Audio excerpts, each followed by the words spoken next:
Hello, welcome back to Dear Mom and Dad, Letters to My Jehovah's Witness Parents. I am calling this episode Problems with Peopling. In other words, social awkwardness, not knowing how to deal with the rest of the human race, not really being able to figure out very easily where to fit in and how to behave. It's just flat out can't people sometimes. Now, this particular challenge, I don't want to make out like this is the sole monopolized property of ex-Jehovah's Witnesses. There are plenty of other people who face this particular difficulty for one reason or another. And I also don't want to imply that all ex-Jehovah's Witnesses all struggle with this issue, because some don't. Some learn very quickly how to fit in, how to find their place in the world, how to go along with people, and just how to deal with life in general. But then there's and I have my little issues from time to time, and I thought it would be hopefully helpful, and if nothing else, maybe cathartic, just to discuss a few things that I think contributed to this problem for myself. One thing, I'll just kind of list them off, and then we'll go into a little bit more detail. Now, one thing would certainly be the very strictly enforced command to be no part of the world. So you're not supposed to really have relationships outside of people who are already in the organization. Even relationships with blood family members who are non-believers, they are kept at more of a distance. It does vary from family to family, but in my own case, they were kept very much at a distance. Another thing that contributes to this little problem is that even within the congregation, there are plenty of people who are not considered to be good association for one reason or another, and so that's another group of people that you find yourself kind of cut off with, or at least maintaining some distance from.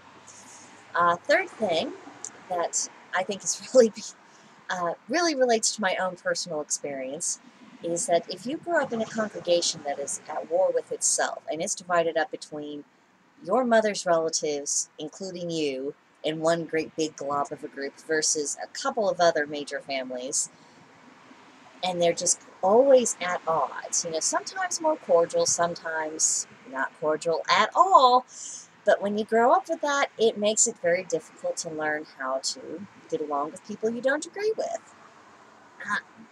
Next, another thing that contributes to the issues with peopling, it's that after you leave the Jehovah's Witnesses, of course, all social ties, all familial ties with that group are severed. There are plenty of ex-Jehovah's Witnesses who go to great lengths to try to preserve their family relationships, but quite often people have the experience, there comes a point where it's just put to the axe, and that's the end of it, and they are cut off.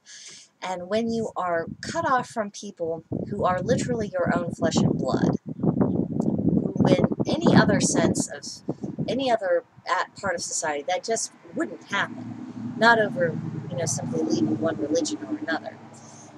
It does tend to put into your head that you're a disposable person, all relationships are temporary, and when you go through life with that mindset, you're not exactly going to start putting down roots or reaching out to people or forming ties that are intended to be more permanent in nature.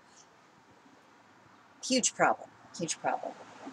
Another thing that I think makes it difficult is just you don't always learn nonverbal cues, body language, facial expressions, and learning how to interpret that with people. And the reason, of course, for that is because oftentimes, especially as this pertains to the field ministry, you are taught to completely ignore those signs.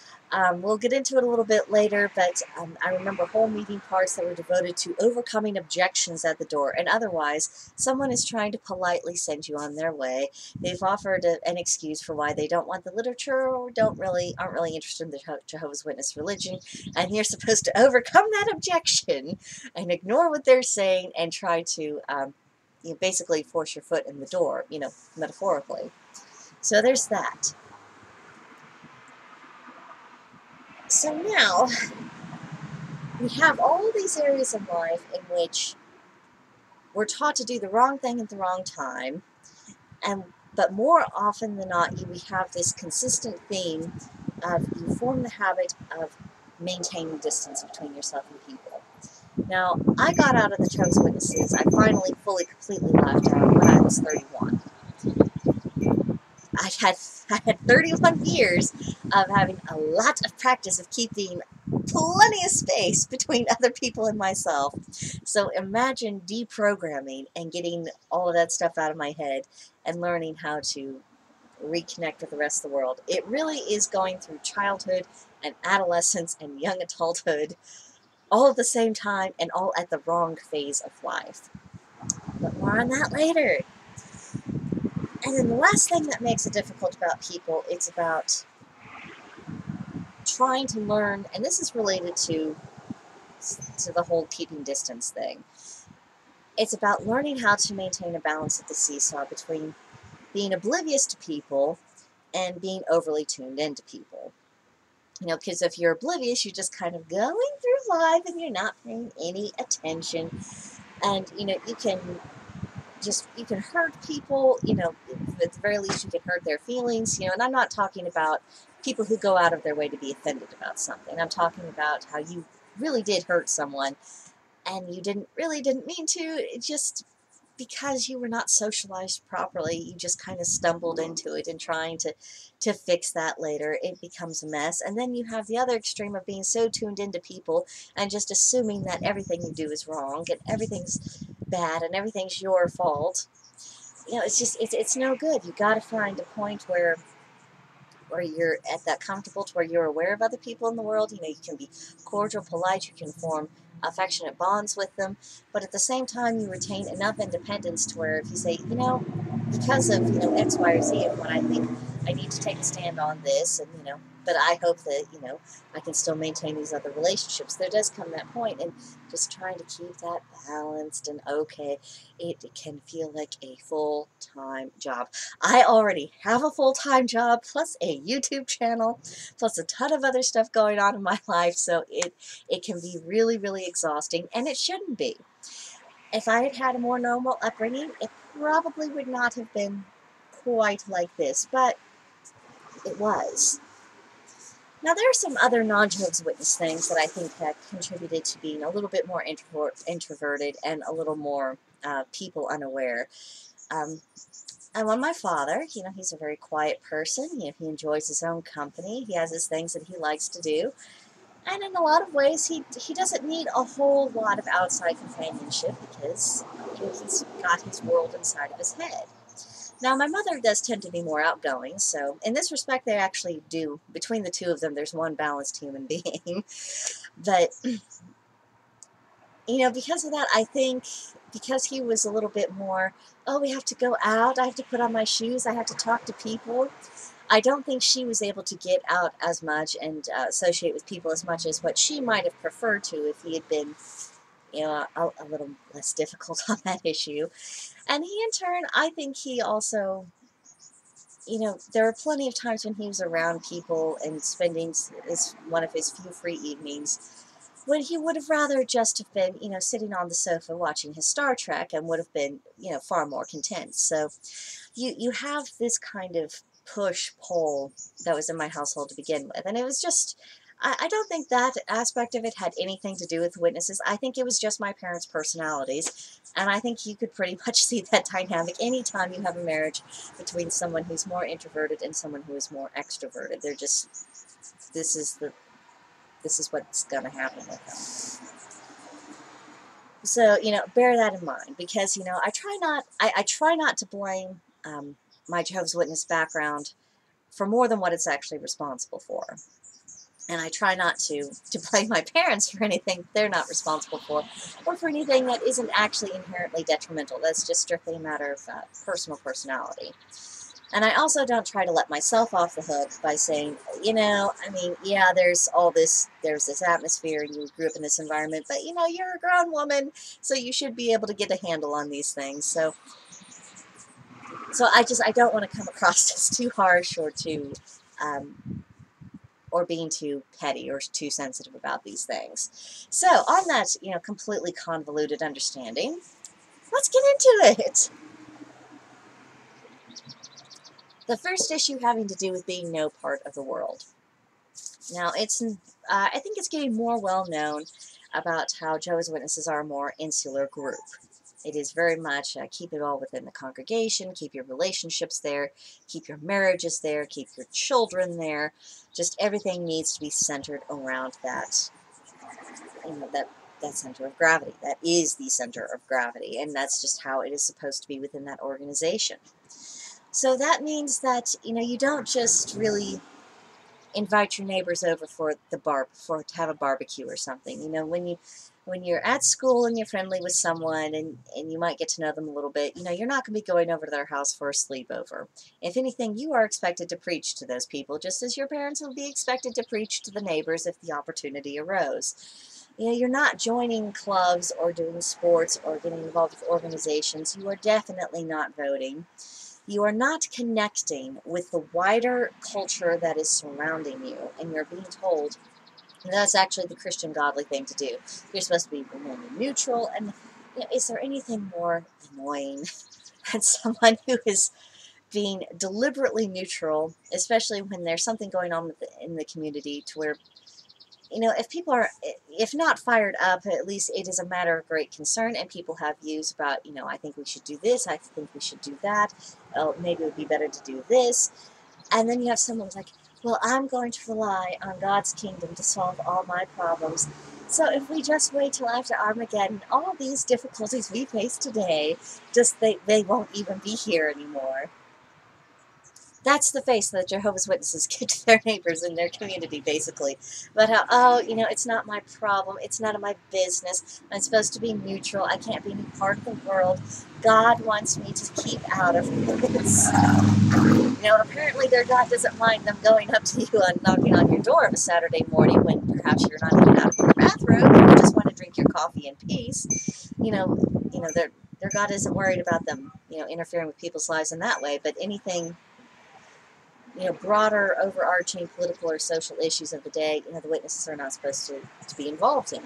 And I'm not even really supposed to have an opinion about. And without opinions like this, without having hobbies in common with people, even something simple of, you like to go fishing. There are plenty of witnesses who like to go fishing, but if they go fishing with someone, it's going to be with other witnesses, not their coworker, not their neighbor, not, sometimes not even their worldly relatives. It's just this, it's like you've got a demilitarized neutral zone around this cocoon of the Jehovah's Witness world, and that's what you're dealing with. Now, when you are in that cocoon and you are being just completely indoctrinated with the belief that not only is it right that this is the right way to live, but it's necessary and you're doing the moral, righteous thing, and to go beyond those parameters is to put you at odds with God. Now, how on earth are you supposed to form genuine bonds with your neighbors if your only interaction with other human beings beyond, what you can't help at school or work, if your only interaction with them is trying to recruit them into your religion, you're not going to form, close ties and close friendships because you don't have the right foundation. It's not like you joined the same book club. It's like, oh, I really love that book. What else I liked? Oh, yes, I read that too. If you haven't read, this and such by this author, I think you'd really enjoy. Really? And then people get to talking. They don't have that. They are not having casual, normal conversations with people. It's all about essentially recruiting people. Now, there are some people who are more dedicated in that than others. There is such a thing as a Jehovah's Witnesses who is more off-duty, but as the organization gets more insulated and as it is getting, frankly, more extreme, I think we're going to see fewer and fewer witnesses who can just sit down and just have a conversation with someone, and more of the kind who think everything has to be about trying to recruit them, everything has to be about the watchtower, everything has to do with what I think I should tell them about the Bible. And that's not going to really help people learn how to form bonds. Now, when I was growing up, I don't think things were as extreme, but we were allowed to play with the neighbor kids a little bit. But, there was certainly a boundary, there was certainly a line beyond which we were not supposed to go beyond. Extracurricular activities, they were more or less frowned upon. Now, when I was in high school, I was in a drama club. But, I mean, it really didn't amount to much. I, I, I mean, and yes, there were some competitions I went to and some of that, but I never really got to get into it fully, and I knew that I couldn't, and I knew there was a whole bunch of not allowed stuff, and more or less all it served was an excuse to not be at home and just to be around people my own age. Because honestly, there weren't that many in the congregation of my own age who I particularly like or was able to get along with over the long term. Which brings us really to the next idea that is making it difficult to connect with other people, and that contributes to just kind of overall social awkwardness. It is that within the congregation, you still have to be picky about who you're around. If there's someone who doesn't attend all the meetings, oh, that's a mark against them. If they're not regular in field service, or if, they didn't go in field service at all, oh, that's a definite no. No, you don't really want to be around someone like that. If they're not commenting and piping up during the meetings, if they're not giving talks, if they're not doing something like that, well, how can you be sure that person is really in? That was the attitude of how can you be sure that that person is really one of us? Because they're not doing any of the things that make us us. So there was that, and then of course there's always the people who have the attitude problems. And the people who were seen to have attitude problems were people who I look back on now. I think of their behavior and their comments. They just didn't really want someone telling them what to do in minutia with their life. I think they were interested in the Christian God. I think a lot of them had a lot of respect for the Bible, and I think a lot of them really believed in Bible teachings, but they were not interested in the governing body micromanaging their lives. They did not deem everything that went on in their lives to be any of the elders' business. I think they retained their own sense of personal autonomy of yes, I'm part of a spiritual community, but there are boundaries. It doesn't give you free-for-all access into my life, and it doesn't give you an unlimited say about how I conduct my affairs. But those were the people who were seen to have the attitude problem, because, they weren't meekly always doing what they were told.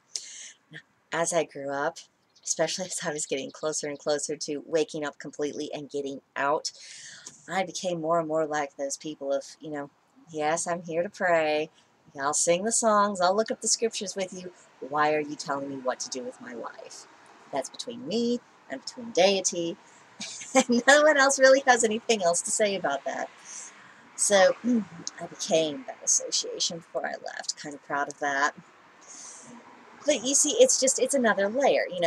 Everyone who's outside the congregation is practically a no-goes area anyway. And then you have people within the congregation to where you're still supposed to have a distance from because they're not spiritually strong. And then that brings us to issue 3, which I touched upon earlier, of a congregation that is at war within itself.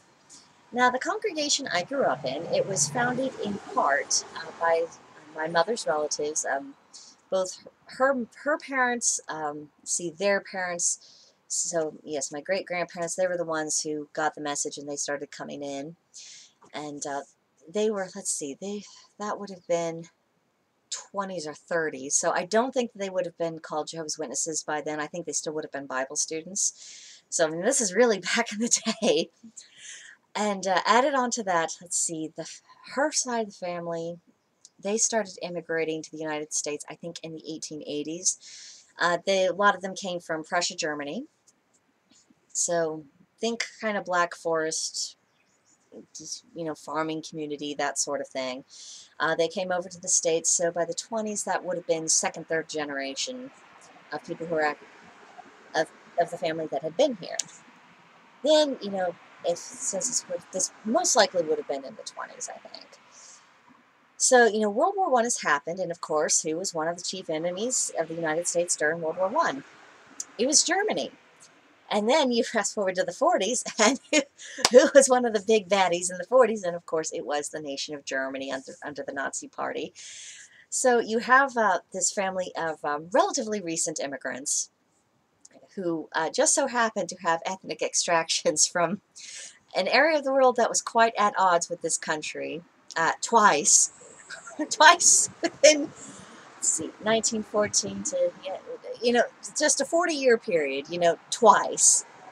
People tend to notice that, and, people's prejudices being what they were, that didn't exactly endear them to the rest of the community. And they were all good people as far as I know. They weren't out to get anybody, but they were isolated.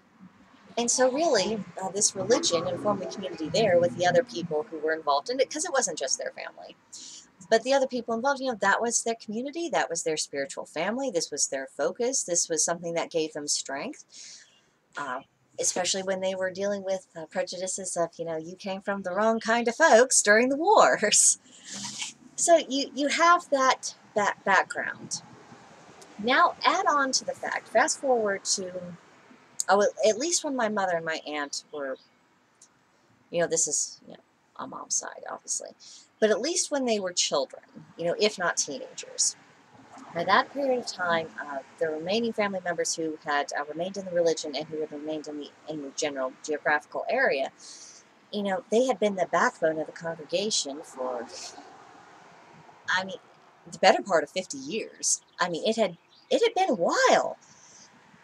They were always there, so a lot of them were, in some kind of position of responsibility or oversight. There were, a lot of them had something to do with, doing the accounts, paying the bills, just kind of general congregation operation. A lot of them did the scheduling and, for the meeting parts and everything else. There was just a lot of them.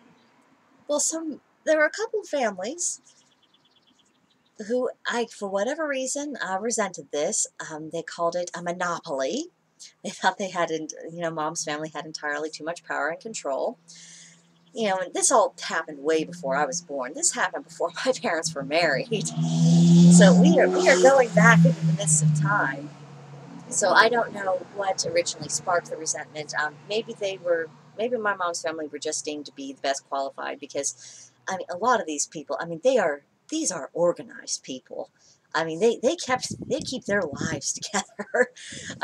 They are good at accounting. They are good with bookkeeping. They're good with scheduling. They're just good with, keeping, the ball rolling. It's what they do. They're very organized people. Maybe some people were resentful of that. Maybe they resented me. Perhaps my family members were actually the best people for any particular job, but other people resented it, and maybe they had a justifiable beef. Maybe it was too much going on in one family, or maybe there were people who were getting, it was just easier to ask a relative than it was to ask somebody else. Who knows? I don't know. I never got a straight answer about any of it. No one's going to tell me now, especially since I'm out. I don't know what the origins of that conflict was. All I felt was the long-term ramifications of it, because I was aware of this point of contention and senses of friction within the congregation from the time I was a very small child. I was 5 years old, and I'm thinking, well, no one in the congregation gets along, and there's nothing to make them get along. So what I need to do is I need to marry one of these boys from one of these families, because then that would tie the two families together, and at least they would have to pretend to be civil. This is how a 5-year-old reasons. But still, think about that. I was 5 years old, and I was cold-bloodedly thinking that it was my job to provide what would have amounted to a political alliance to shift the balance of power. It's not quite Game of Thrones, but I wasn't the normal 5-year-old girl playing with her Barbies and playing wedding and thinking about how, I'm going to find this charming prince, and we're going to fall in love, and we're going to have these beautiful children, or I'm going to have this gorgeous dress, or, not normal 5-year-old little girl things. I was thinking about what I needed to do to improve my family's standing within the congregation. Now, as I got a little bit older, closer to my teen years, I began to see, this tension, and there was always something to fight about. For a long while, the big controversy in the congregation was whether or not they needed to build a new kingdom hall, which is basically, for those of you who aren't aware, a kingdom hall is the equivalent of a church. It's just a house of of prayer and worship. That's all that it is, but they call it kingdom halls. So. Yeah, and it was just divided right along the party lines, and I think half of it wasn't so much about whether or not it was advisable or financially feasible to build a kingdom hall.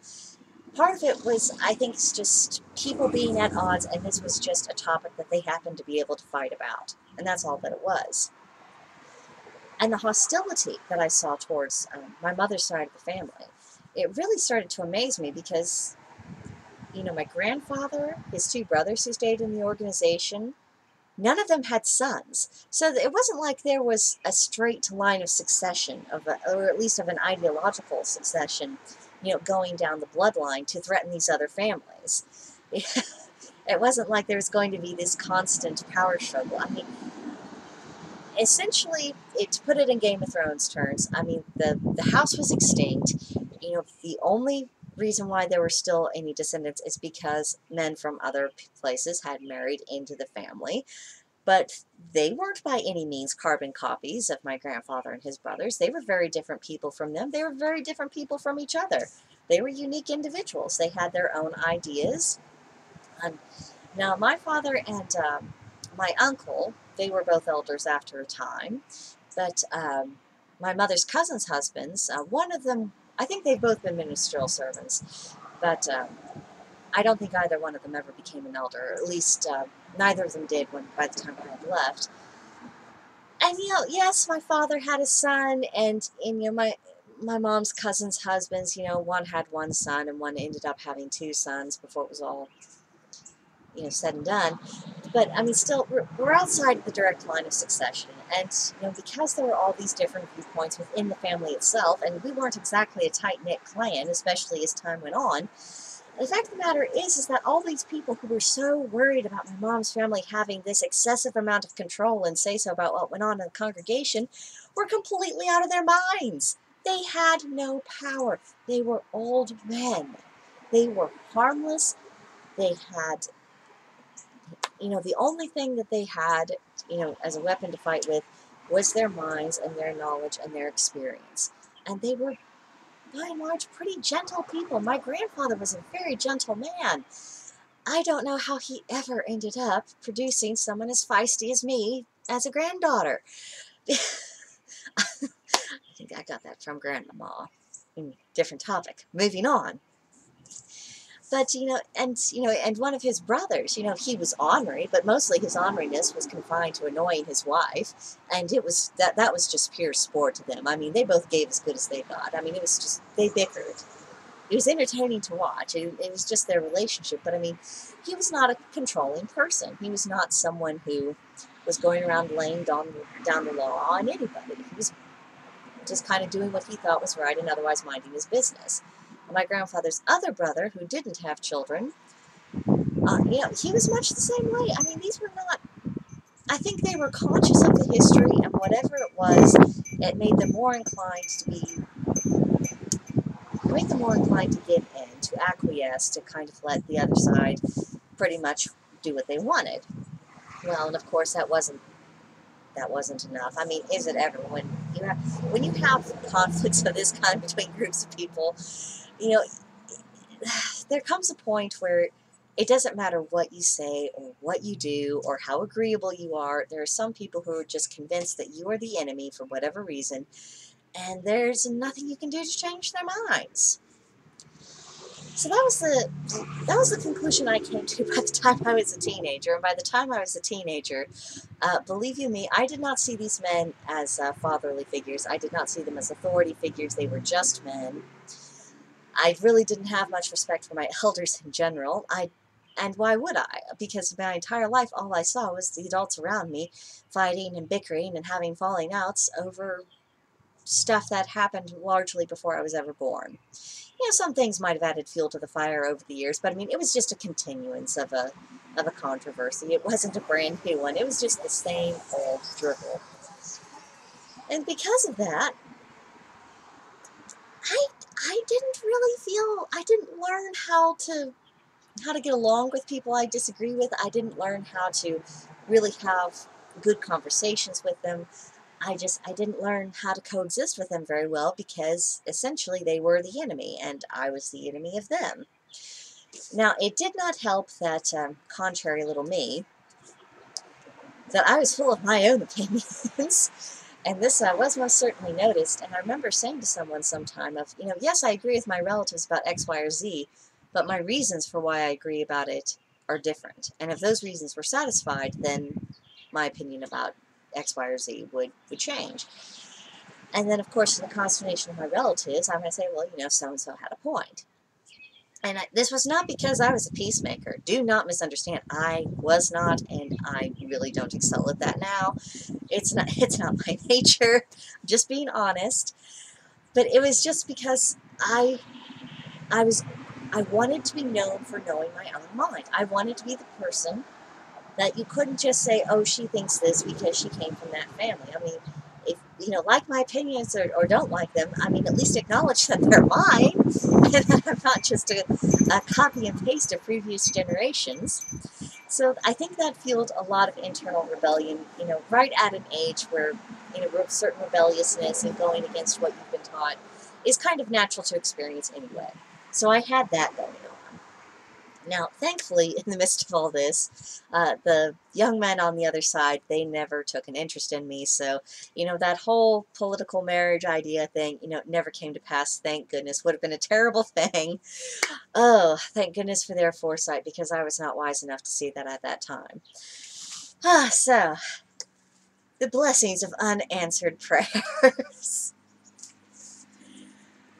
So I have all this in that background. So that's yet another layer of this whole inability to effectively deal with people and an inability to connect with them. So now we come up to the point of, leaving the Jehovah's Witnesses and having all those ties severed. Now, I always understood that if I were to leave the organization, especially after being baptized, that was the end of family relationships. They took disfellowshipping and shunning very seriously. I certainly would not have been admitted back into the family. And if you caught my first video on this channel, then you are very well aware that they did not even see fit to inform me when my grandfather died. So they take it seriously. They really, really do. So before I left, I knew that I'm going to have to come to terms with this. I'm going to have to come to peace with the idea of losing not just, friends, not just people who I've grown up with and who watched me grow up my entire life. I'm going to have to give up my family relationships and to find some kind of peace with that before I ever walk out the door, because once I go, I knew there was no going back. I was not going to go back because by that time I was convinced that the religion was false. I did not think that it was, the one true religion or even one true version of Christianity. I saw too much to convince me that, even if it had been God's organization at one time, there was nothing to persuade me that it was today. So I knew there was no coming back for me. I knew that the odds were that, I never even considered that my family would ever share my opinion or leave right along with me.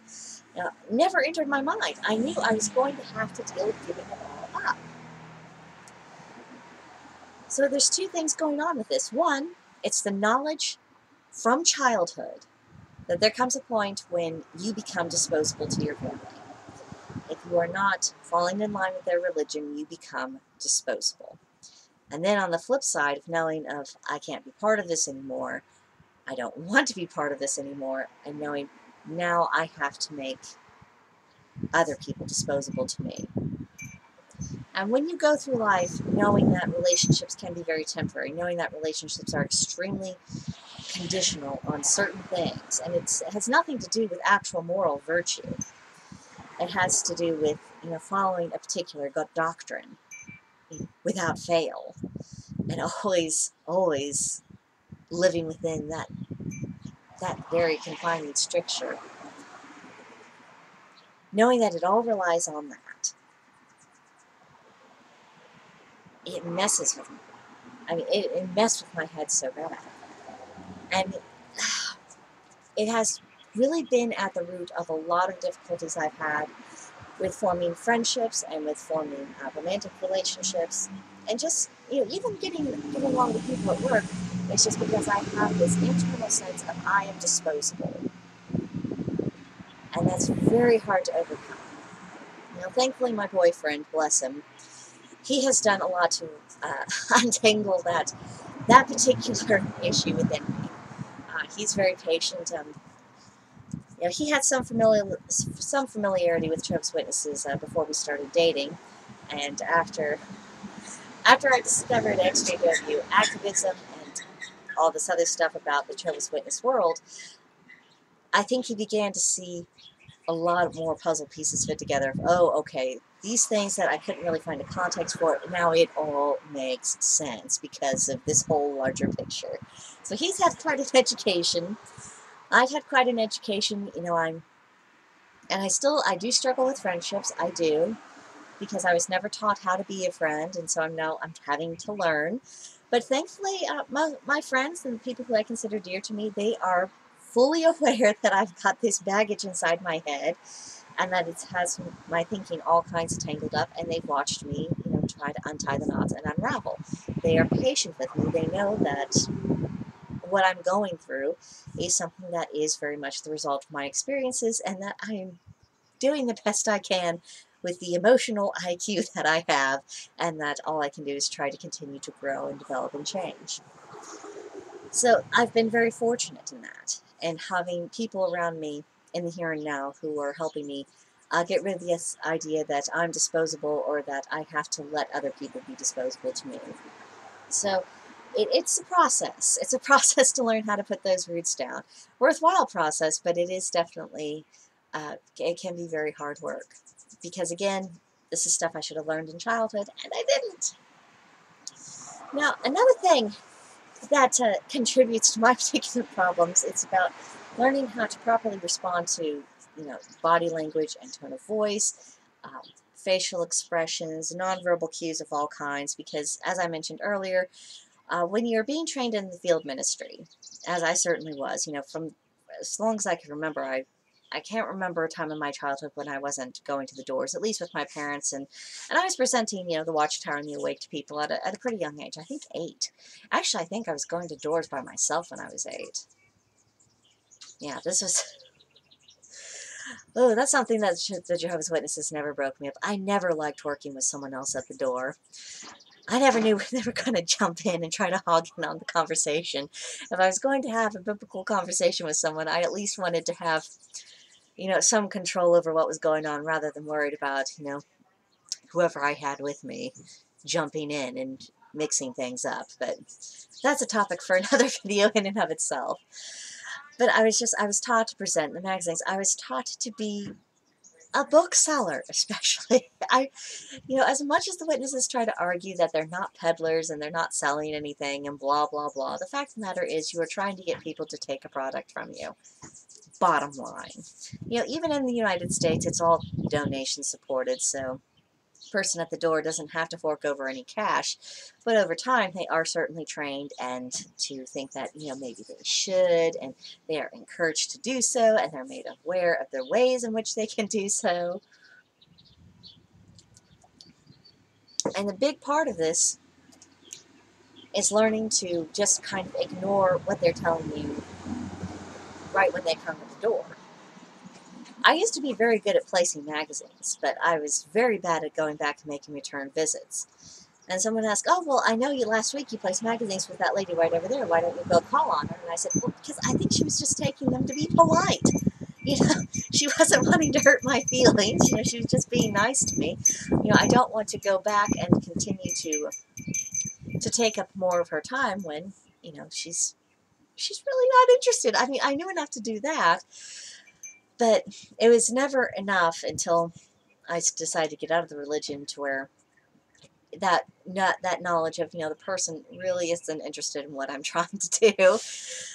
Of just simply having the respect to leave them alone and to leave them be. It took a lot to really understand of, okay, this really isn't about being a life-saving work.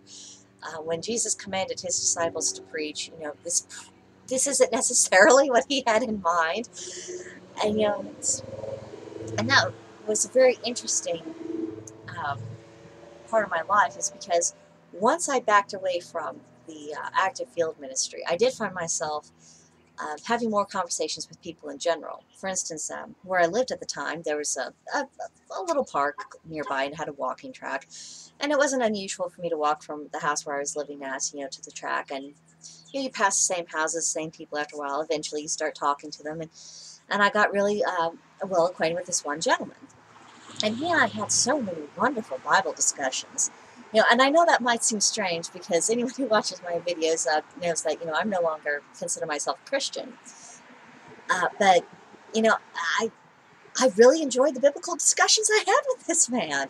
I enjoyed comparing perspectives. He's, all the experiences that the JWs talk about, oh, I had such a good call and we talked about this and such. I never experienced that in the formal ministry.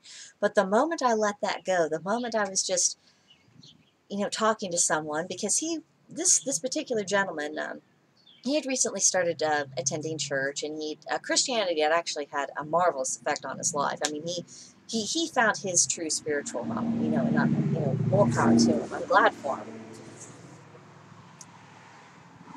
But he and I had so many good talks, and the reason why I think we had so many good talks is because I wasn't there to push the watchtower and awake on him. He would say, a pastor brought this up at church, and I was thinking about it. What do you think? And I was thinking about it, and sometimes we looked up scriptures. I mean, we were just having really deep biblical discussions, and I was getting into the meat of the Bible in a way that I'd never had before. I actually ended up going to church with him a couple of times before I had actually formally left the witnesses. So, if anyone from those days reads that, not sorry. Really enjoyed his pastor. His pastor was a proper Latin and Greek scholar. I learned so much. I mean, even now, not having any pretense of being Christian, I enjoy listening to those kinds of discussions. I enjoy people who really get into the depths of that kind of thing, just because it's interesting. It's played such a large role in human history and, of course, in Western culture. How can you not be interested in it? But I digress.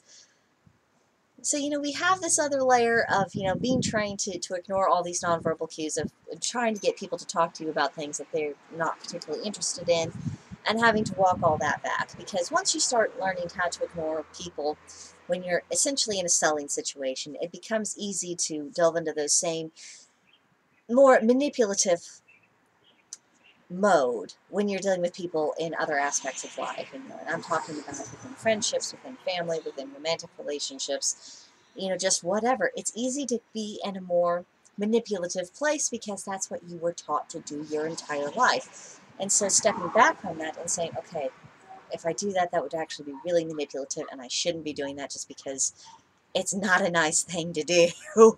It really is not a nice thing to use influence and to use persuasion in that kind of manipulative fashion of basically thinking that you know better for someone else's life than they know themselves.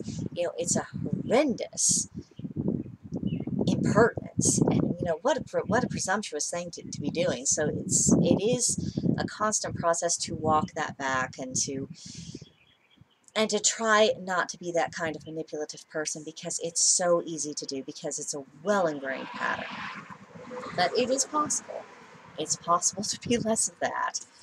And it's possible to where my boyfriend is very well aware that, all this is in my head, and that I have to actively to try not to be manipulative.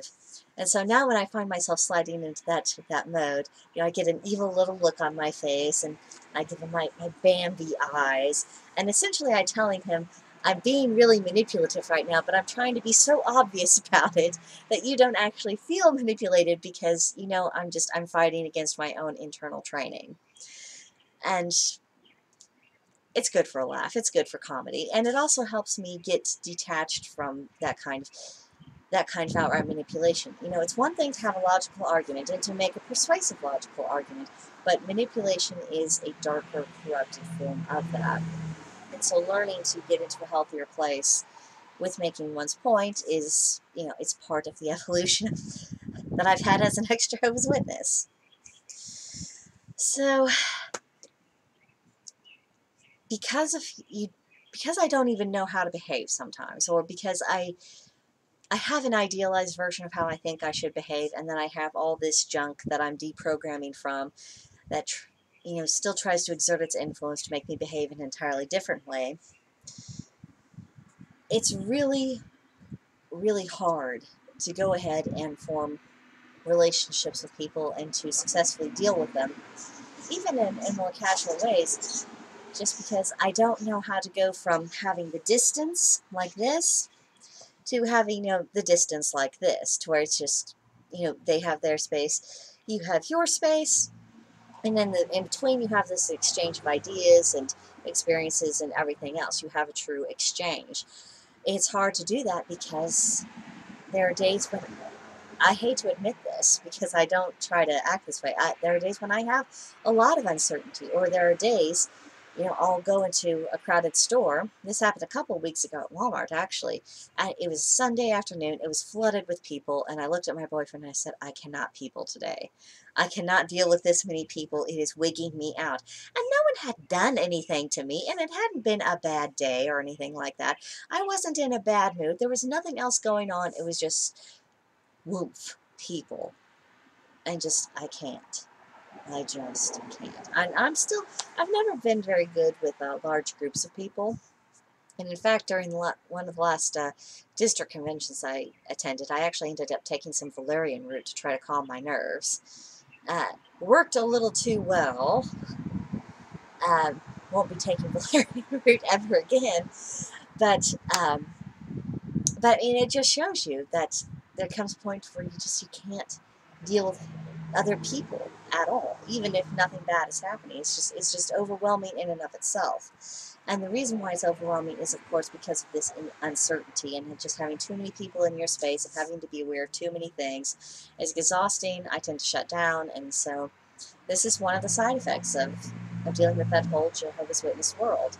It's this, I don't know how to close the distance without feeling completely overwhelmed by people. And this also goes back into the idea that I mentioned earlier about having the balance between being oblivious to people and being so tuned into them that you can't, it's almost as if everything that happens to them happens to you, of just having this nice emotional balance between those two states, of being able to be with your friends and show them sympathy when they're down, and share in their happiness when things are going really well for them. And it's hard to know when you're reacting entirely appropriately and hitting the right emotional tone, because that's not what you were required to do for your whole life. I mean, the way Jehovah's Witness culture is that you know what's expected of you, and you know how you're supposed to be behaving at all times, but you don't know how to be natural, you don't know how to relax, you don't know how to just be around people. At least I certainly never did. So that's another thing that does make it difficult, because especially if there's someone that I'm with, that I'm around on a little bit more of a regular basis, that I can't find a way to connect to, it's really, really difficult for me to hit that right tone with them, of having the right distance, but the right openness, the right amount of candor without being brutal, without brutalizing their feelings, and having and showing them having the right kind of emotional availability. Like, even at work, I hesitate to call it emotional availability, but what it is just I hear what you're saying. Okay, we're dealing with this problem. I have heard what you are saying, and I want to work with you, and not having an adversarial relationship when things go wrong at work, and this is just one example. And I don't have the magic wand to make that kind of, call it social anxiety, call it social awkwardness, call it whatever you like. I don't know how to fix that within myself. I just don't. All I know is that I do learn through doing, and sometimes I learn through a lot of doing and making a lot of mistakes and feeling like, oh, I just said the absolute wrong thing. I hope they know me well enough to know that I didn't mean it in the hurtful way. It's hard, it's tough, and it's an issue that I don't think I would be dealing with if I hadn't been raised a Jehovah's Witness, because I would have learned how to just connect and deal with people and have normal interactions with them as a matter of course, instead of it being more so about I've got to butter them up so they'll take the watchtower from me, so they'll accept a Bible study, so they'll eventually baptize, become a witness, and then do this with me. You know, having non-goal oriented relationships, having relationships where it really is just about enjoying each other's company.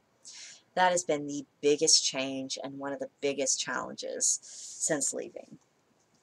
So I guess as this video is already getting quite lengthy, I'm sorry, I meant this to be shorter, I did. But the last thing I guess I'll leave you guys with is just, it does get better. You know, I don't know what anyone watching this might be dealing with themselves, but if you're dealing with anything like I am, you know, at the very least, you're not alone. You've got some company. I mean, that's got to help, at least a little bit. And if this isn't a problem you deal with, you know, at least you can say, whew, not my issue, not my problem. Something, you know, of all the things I have to worry about in life, at least I'm not dealing with that. So, and of course, if you have never been a Jehovah's Witness, or if you're studying with Jehovah's Witnesses, but you're not sure about them, you know, at least you see, okay, these are some side effects that, you know, someone who was once experienced.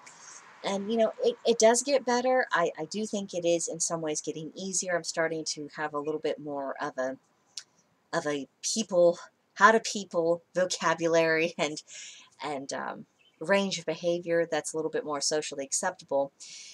I think it is a little easier to fit in with, you know, what is becoming my tribe. It is difficult, but it gets better. I'm a work in progress, and this is an ongoing project. And I guess the only thing else I want to say is, you know, please tell me about your experiences in the comments below. Are you experiencing anything like this? Are you dealing with something that's entirely different? Do you have other issues that relate to dealing with other human beings that you think have been colored by your experiences as a former Jehovah's Witness? Let me know. Let me know what makes it easier for you to adapt, what particular difficulties you faced, and you know, maybe we can have a good conversation about this. I'll see you guys next time. Bye.